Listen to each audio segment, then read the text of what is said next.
আসসালামু আলাইকুম এভরিওয়ান। আজকে আমি আপনাদের সাথে খুব ইজি একটা রেসিপি শেয়ার করতে যাচ্ছি। সেটা হচ্ছে বিফ বিরিয়ানি। আমি কিভাবে ঘরোয়া উপায়ে খুব ইজি ওয়েতে বিফ বিরিয়ানি রান্না করি সেটাই আজকে আপনাদের সাথে শেয়ার করব। আমি প্রথমে এখানে 1 কেজি মাংস ভালো করে ধুয়ে পরিষ্কার করে তেলের মধ্যে ভেজে নিচ্ছি। এখানে আমি জাস্ট তেলের মধ্যে হালকা পেঁয়াজ কুচি ইউজ করেছি আর গরম মশলা দিয়েছি।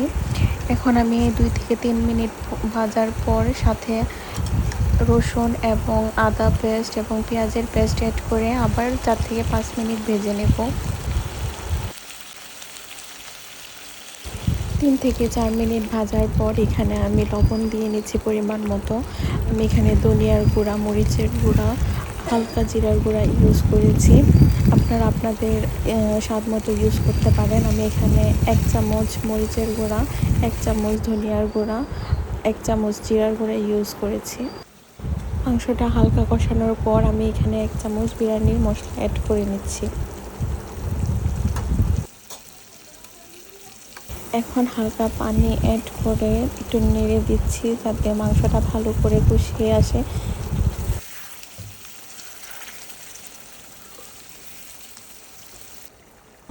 মাংসটা যখন খুব ভালোভাবে কষানো হয়ে যাবে তখন এইরকম উপরে তেল উঠে আসবে।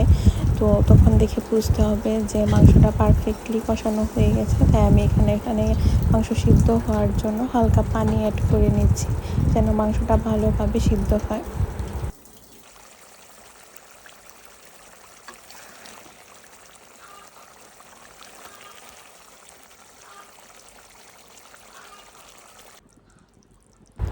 আমি চুলার আঁচটা লোতে রেখে মাংসটা ভালো করে সিদ্ধ করে নিয়েছি, পারফেক্টলি সিদ্ধ হয়ে গিয়েছে। এখন এটা বিরিয়ানি রান্না করার জন্য একদম পারফেক্ট। এখানে আমি আরেকটা পাতিলে তেল দিয়ে বেরেস্তা করে নিচ্ছি।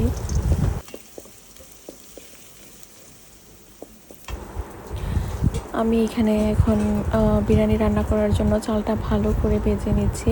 আমি এখানে ক্লিপ নিতে ভুলে গিয়েছি। আমি এখানে 1 চামচ বিরিয়ানি মশলা ইউজ করেছি, রাঁধুনি মশলা ইউজ করেছি।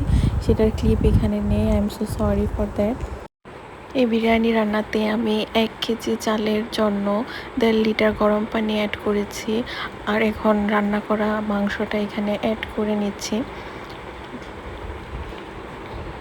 চাল আর মাংসটা খুব ভালো করে মিক্স করে আমি এখন ঢাকনা দিয়ে ঢেকে দেব।